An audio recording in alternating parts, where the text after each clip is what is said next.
हो गया। चलिए, हेलो स्टूडेंट्स, आज हम स्टार्ट कर रहे हैं एक टॉपिक, रीनल फेलियर। जब हम लोग रीनल फेलियर के बारे में बात करते हैं तो सबसे पहले फेलियर शब्द का मतलब क्या होता है। तो फेलियर शब्द का मतलब होता है अगर कोई भी एक ऑर्गन है आपका, अगर वो ऑर्गन अपना पर्टिकुलर फंक्शन करने में कैपेबल नहीं होता है या 100% वो फंक्शन नहीं कर पाता है, जितनी डिमांड है उतना फंक्शन नहीं कर पाता, तो उसे आप लोग बोलते हैं रीनल फेलियर, उसे फेलियर बोलते हैं। अगर हम किडनी के फंक्शन के बारे में बात करें तो जीएफआर होता है उसका फंक्शन, जो कि नॉर्मल जीएफआर की अगर बात करते हैं 125 ml पर मिनट होता है किडनी का जीएफआर, और जीएफआर होता है किडनी का फंक्शन कि किडनी के क्या फंक्शन कर रही, क्या फंक्शन कर रही, जैसे कि फिल्ट्रेशन, जो उसका मेन फंक्शन है फिल्ट्रेशन, वो कितना कर रही है उसके लिए हम बात करते हैं जीएफआर के बारे में। और यदि जीएफआर यदि उस व्यक्ति का कम हो जाए नॉर्मल से, तो हम उसे बोलते हैं रीनल फेलियर। जब हम रीनल फेलियर के बारे में बात करते हैं तो यहां पर हमारे पास दो शब्द आ जाते हैं, एक्यूट रीनल फेलियर और क्रॉनिक रीनल फेलियर। एक्यूट और chronic renal failure. Acute renal failure का मतलब होता है जो फंक्शन टेम्पररी बेसिस पर लॉस हुआ है या फिर जिसे ठीक कर इलाज के द्वारा ठीक करा जा सके, रिवर्सिबल, टेम्पररी और सडन लॉस ऑफ फंक्शन यदि हुआ है तो आप उसे बोलते हैं एक्यूट रीनल फेलियर। लेकिन मान लीजिए अगर ये फंक्शन का लॉस सडन एक्यूट हो या फिर सडन रिवर्सिबल टेम्पररी ना हो, बार बार ये बीमारी होने की वजह से ये जो फंक्शन है ये परमानेंट, अगला इरिवर्सिबल हो जाए, लॉस परमानेंट या इरिवर्सिबल हो जाए, तो आप उसे बोलते हैं क्या, क्रॉनिक रीनल फेलियर। तो एक्यूट और क्रॉनिक, एक्यूट का मतलब सडन लॉस, फिर इरिवर्सिबल होता है लॉस, और आखिरी में कैसा होता है, सॉरी इरिवर्सिबल होता है और टेम्पररी होता है, मतलब इलाज करने के साथ साथ ये बीमारी को ठीक किया जा सकता है। लेकिन क्रॉनिक रीनल फेलियर का मतलब होता है कि यदि बार बार एक्यूट हुआ है, बार बार रिकरेंट एपिसोड यदि हो रहे हैं उसके, तो वो जा सकता है किसमें, क्रॉनिक रीनल फेलियर में। मतलब उसका जो फंक्शन है, जो फंक्शन है उसका लॉस ऑफ फंक्शन क्या हो जाएगा, परमानेंट, इरिवर्सिबल, परमानेंट और रिवर्सिबल। और साथ ही में ये होता है प्रोग्रेसिव, ये होता है प्रोग्रेसिव। तो क्रॉनिक के लिए क्या बोलेंगे हम लोग, progressive, permanent and irreversible loss of function of a kidney, known as chronic renal failure. अगर हम कॉजेस के बारे में बात करते हैं तो कॉजेस इसके एकदम अलग हो जाते हैं। जब हम कॉजेस के बारे में बात करेंगे तो कॉजेस को देखने के लिए हम लोग इन्हें तीन अलग अलग क्लासेस में डिवाइड करते हैं। तो सबसे पहली क्लास होती है प्री रीनल कॉज, फिर होता है आपका रीनल कॉज, और फिर होता है आपका पोस्ट रीनल कॉज।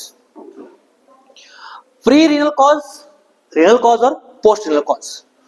हमारा मेन लक्ष्य है कि समझने के लिए फंक्शन किडनी का कम करना है, जिसे आप लोग जीएफआर से समझ रहे हैं, वो कम करना है। अगर किसी कारणवश जीएफआर कम हो जाता है मतलब ऑटोमेटिकली किडनी क्या हो रही है, ऑर्गन फेलियर में आ रही है, मतलब रीनल फेलियर हो रहा है। अब यहां पर तीन सिस्टम आपको दिखाई दे रहे हैं। एक आपको दिखाई दे रहा है, इसे आप लोग बोलते हैं रीनल आर्टरी,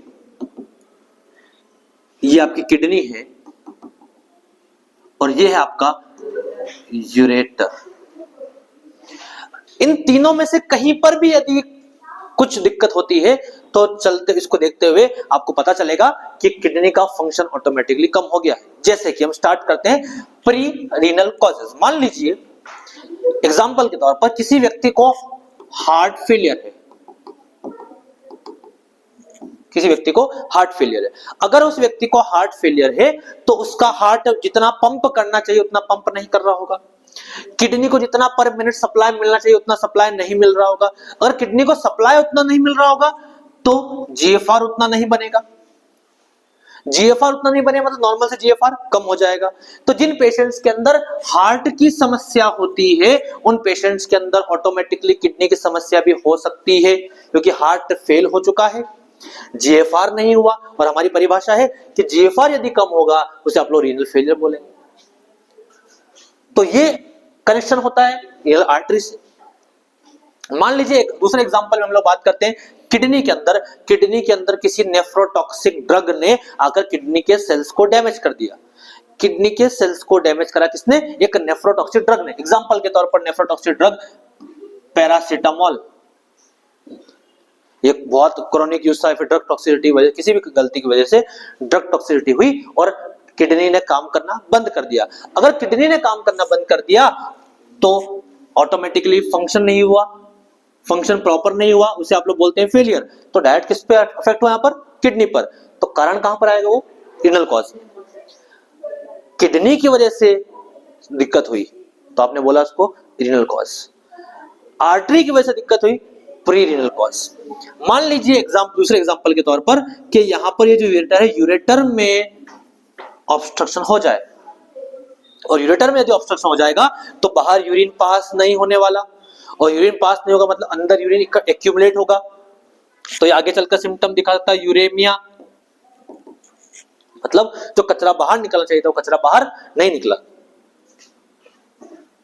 अगर वो कचरा बाहर नहीं निकला उस पेशेंट के अंदर, तो किडनी और कचरा ला सकती है क्या?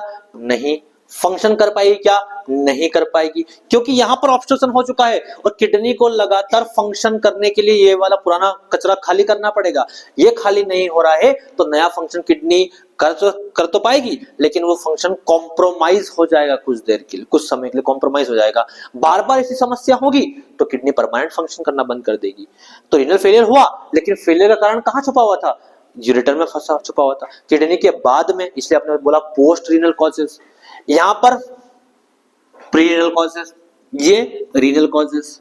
3 प्रकार की हमारे पास क्लासेस होती है कॉजेस के लिए। तो हम एक एक करके हर क्लास के बारे में बात करते हैं। सबसे पहले हम बात करें किसके बारे में? प्री रीनल कॉज के बारे में।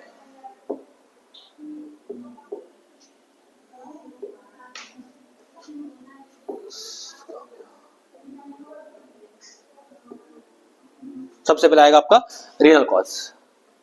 अरे कहां गया यार ये? हाँ, सबसे पहले हम बात करते हैं प्री रीनल कॉज के बारे में। अब प्री रीनल कॉज के बारे में मतलब किडनी से पहले कोई भी दिक्कत हुई हो और उसकी वजह से किडनी पर प्रॉपर ब्लड नहीं पहुंचा हो, और किडनी पर प्रॉपर ब्लड नहीं पहुंचा हो और उसने किडनी का फंक्शन को डाउन कर दिया हो, कम कर दिया हो, उसे आप लोग बोलेंगे, उन सभी कॉजेस को आप डालेंगे एक कैटेगरी में जिसका नाम है प्री रीनल कॉज। क्या क्या आ सकता है? एग्जाम्पल के तौर पर एक पेशेंट है आपके पास, जिस पेशेंट को होता है हाइपोटेंशन है, उस पेशेंट को ब्लड प्रेशर मेंटेन नहीं कर पा रहा है। अगर व्यक्ति ब्लड प्रेशर मेंटेन नहीं कर पा रहा है तो उसका जीएफआर ऑटोमेटिकली क्या हो जाने वाला है? अफेक्ट हो जाने वाला है। जीएफआर ऑटोमेटिकली क्या हो जाएगा? कम हो जाएगा, क्योंकि फिल्ट्रेशन के लिए आपको प्रेशर की जरूरत पड़ती है। अगर जीएफआर बराबर नहीं है तो फंक्शन बराबर नहीं है, फंक्शन बराबर नहीं है तो आप लोग बोल देंगे रीनल फेलियर। तो हो सकता है कि अगर किसी पेशेंट के अंदर ऑनगोइंग हाइपोटेंशन रहे, बार बार ज्यादा समय के लिए रहे, तो उससे आप लोग क्या, उस व्यक्ति को क्या हो सकता है? Renal failure. लेकिन यहाँ किडनी का कोई दोष नहीं है, यहाँ दोष आर्टरीज का है। आर्टरी में प्रेशर बराबर नहीं था, इसलिए आप लोगों ने से बोला प्री रीनल, रीनल से किडनी से पहले, प्री रीनल कॉजेस। अगला, किसी पेशेंट को हाइपोवोलेमिया है, हाइपोटेंशन हाइपोवोलेमिया। हाइपोवोलेमिया मतलब ब्लड का वॉल्यूम कम है। अगर किसी पेशेंट को किसी पेशेंट की बॉडी में ब्लड का वॉल्यूम कम है, ब्लड का वॉल्यूम यदि कम है इस पेशेंट की बॉडी के अंदर, तो यहां पर हुआ उसे हाइपोवोलेमिया। हाइपोवोलेमिया हुआ, ब्लड का वॉल्यूम कम है, तो ऑटोमेटिकली किडनी पर पहुंचने वाला ब्लड हो जाएगा कम। किडनी पर पहुंचने वाला ब्लड कम हुआ तो जीएफआर भी क्या हो जाएगा उसका? कम। जीएफआर कम हुआ तो ऑटोमेटिकली आप समझ सकते हैं फंक्शन क्या हो जाने वाला है उसका? फंक्शन कम, किडनी का फंक्शन कम, जिसे आप लोग बोलते हैं फेलियर। अगला होगा CHF। समझने के लिए हार्ट फेलियर। हार्ट फेलियर, मान लीजिए किसी व्यक्ति के अंदर हार्ट प्रॉपर काम नहीं कर रहा, हार्ट प्रॉपर ब्लड को पंप नहीं कर रहा। ब्लड पंप नहीं होगा तो रीनल आर्टरी में ब्लड नहीं आएगा, रीनल आर्टरी में ब्लड नहीं आएगा तो जीएफआर मेंटेन नहीं होगा, जीएफआर कम हो जाएगा, और वही बात, जीएफआर कम, फंक्शन कम, फेलियर। अगला बर्न्स। बर्न्स का मतलब क्या है?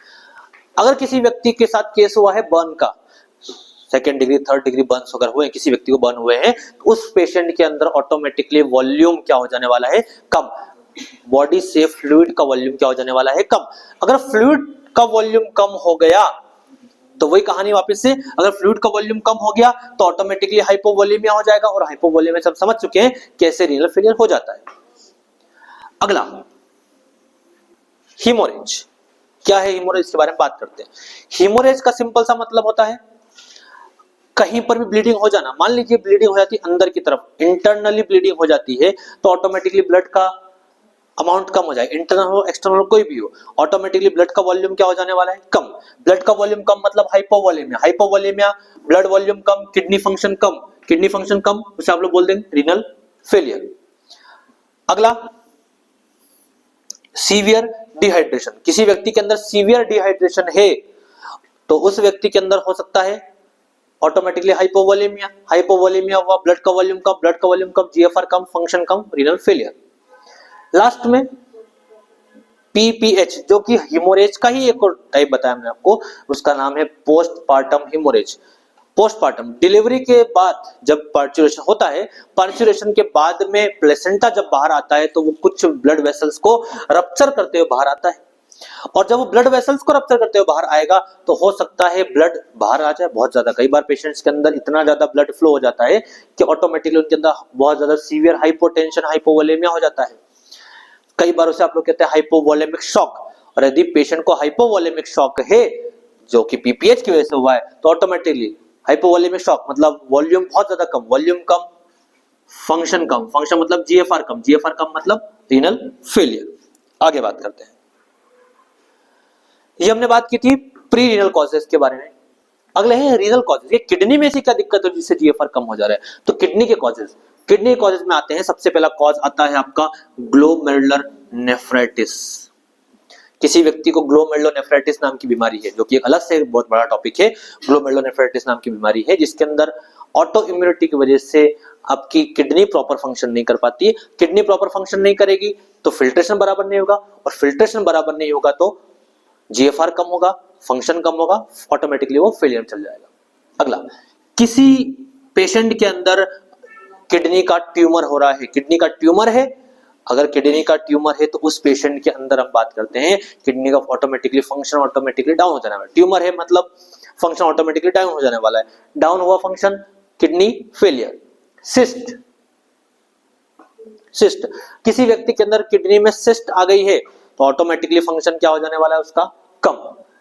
किडनी इंजरी, किसी ट्रॉमा की वजह से, किसी नेफ्रोटॉक्सिक ड्रग की वजह से, किसी एलर्जी की वजह से पेशेंट की किडनी के सेल्स काम करना बंद कर दे, या इंजरी, उसे आप बोलते हैं इंजरी, कहां पर, किडनी में, किडनी इंजरी या फिर रीनल इंजरी भी इसे आप लोग बोलते हैं, जो कि आगे चलकर क्या कर सकता है, किडनी का फेलियर कर सकता है। आगे क्रॉनिक पाइलोनेफ्राइटिस, एक ऑटोमेटिक खुद में एक बड़ा टॉपिक है। क्रॉनिक पाइलोनेफ्राइटिस, पाइलोनेफ्राइटिस का मतलब किडनी के अंदर पेल्विस वाला भाग अगर इन्फ्लेम हो जाता है और वहां पर बहुत ज्यादा बैक्टीरिया की ग्रोथ होती है, बहुत ज्यादा इन्फेक्शन हो जाता है वहां पर, उन पेशेंट्स के अंदर भी आगे चलकर किडनी का फंक्शन कॉम्प्रोमाइज हो जाता है, जो कि हम लोग आगे चलकर रीनल फेलियर की तरह भी उसे हम लोग देख सकते हैं। अगले कॉज के बारे में, अगले कैटेगरी के बारे में बात करेंगे। इस कैटेगरी का नाम है post renal causes. Post renal causes मैंने बताया था कि अगर यूरेटर में कोई समस्या होती है तो उसकी वजह से रीनल फेलियर हो सकता है, वो सभी आते हैं पोस्ट रीनल कॉजेस के अंदर। सबसे पहला आता है आपका यूरिनरी ऑब्स्ट्रक्शन, फिर अगला आता है आपका बीपीएच, और फिर अंत में आपका आता है प्रोस्टेट कैंसर। किसी व्यक्ति का यूरिनरी ऑब्स्ट्रक्शन है, मान लीजिए किडनी है और यहां पर ऑब्स्ट्रक्शन आ जाता है, यूरेटर, किडनी या आर्टरी, यहां पर ऑब्स्ट्रक्शन आ जाता है। इस ऑब्स्ट्रक्शन की वजह से किडनी और वॉल्यूम नहीं डाल पाएगी, फिल्ट्रेशन कर तो रही है किडनी लेकिन यहां भेज नहीं पाएगी क्योंकि रिलीज नहीं हो पा रहा है। अब यहां पर ऑब्स्ट्रक्शन की वजह से यहां पर कचरा इकट्ठा होगा, जब कचरा यहीं पर पहले से पड़ा रहेगा तो किडनी का ऑटोमेटिकली फंक्शन कम हो जाएगा, और अगर किडनी का फंक्शन कम हो गया तो उसे आप लोग बोल देंगे रीनल फेलियर बोल देंगे। अगर बार बार ये समस्या होती जाएगी तो परमानेंट फंक्शन भी खत्म हो सकता है, उसका परमानेंट लॉस भी हो सकता है उसको, ये चीजें हैं। आगे स्पेसिफिकली एक्यूट और क्रॉनिक में जब हम बात करते हैं तो एक्यूट आप सभी को पता है कि कुछ समय के लिए यदि हुआ तो हमने उसको एक्यूट बोला, लेकिन क्रॉनिक शब्द कब बोलेंगे आप लोग, जब परमानेंट लॉस हो जाएगा तब आप बोलेंगे। लेकिन क्रॉनिक के कारण क्या है, क्या क्या कारण है जो हमेशा क्रॉनिक करते हैं, तो याद रखिएगा सबसे पहला होता है recurrent episode of acute renal failure. अगर किसी व्यक्ति को बार बार मतलब रिकरेंट एपिसोड मतलब बार बार अटैक हो रहा है किसका, एक्यूट का, तो वो आगे चलकर कन्वर्ट हो जाएगा क्रॉनिक रीनल फेलियर में। अगला होगा क्रॉनिक हाइपरटेंशन। क्रॉनिक हाइपरटेंशन वाले जो व्यक्ति होते हैं उनके अंदर ऑटोमेटिकली क्रॉनिक रीनल फेलियर होने की संभावना बढ़ जाती है, क्योंकि स्टार्टिंग से उनकी बॉडी के अंदर हाइपरटेंशन था, आर्टरीज वगैरह की ऑटोमेटिकली टेंशन से भरे हुए, ज्यादा टेंशन था उनके अंदर, वॉल्स में ज्यादा टेंशन था उनके, और वॉल्स में ज्यादा टेंशन था तो हो सकता है कि रीनल आर्टरी भी तो आर्टरी है, तो रीनल आर्टरी में भी टेंशन ज्यादा रहा हो। रीनल आर्टरी की वॉल में टेंशन ज्यादा है तो ऑटोमेटिकली जीएफआर अफेक्ट होने वाला है, और टेंशन यदि ज्यादा है, वॉल में टेंशन ज्यादा है तो कंप्रेस हो चुकी होंगी, तो ब्लड का प्रेशर ज्यादा आया तो जीएफआर ऑटोमेटिकली कम हो जाता है। ज्यादा कम रहेगा अगर जीएफआर तो ऑटोमेटिकली आप उसे बोल देंगे रीनल फेलियर। आगे बात करते हैं ऑटो इम्यूनिटी। एक बीमारी के बारे में हमने बात की थी कुछ पहले वीडियोस में, जहां पर हम लोगों ने देखा था ग्लोमेरुलोनेफ्राइटिस। मैंने बताया भी था वहां पर आपको कि वो एक ऑटो इम्यून वाली बीमारी है, और यदि ऑटो इम्यून बीमारी है तो मतलब किडनी के सेल्स को डैमेज कर रही होंगी वो, और किडनी के सेल्स को डैमेज कर रही होंगी, उसे आप लोग देखेंगे तो फिर आपको पता चलेगा कि वो किडनी का फेलियर, फिर फंक्शन को अफेक्ट कर रही होगी, फंक्शन अफेक्ट हुआ तो किडनी फेलियर आपने बोल दिया उसको। अंत में एक बहुत कॉमन बीमारी जो कि इंडिया में बहुत ज्यादा कॉमन है, उसका नाम है डायबिटीज मेलाइटस। इंडिया एक हब है डायबिटीज मेलाइटस का, तो डायबिटीज मेलाइटस की वजह से क्रॉनिक रीनल फेलियर हो सकता है, जो कि अपने आप में अलग टॉपिक हम जो आगे वाले वीडियोस में देखेंगे कि डायबिटीज मेलाइटस कैसे किडनी को अफेक्ट करता है और कैसे क्रॉनिक रीनल फेलियर में बदल सकता है। तो आज के लिए टॉपिक हमारा इतना ही था, बाकी अगले वीडियोस में हम बात करेंगे। Thank you.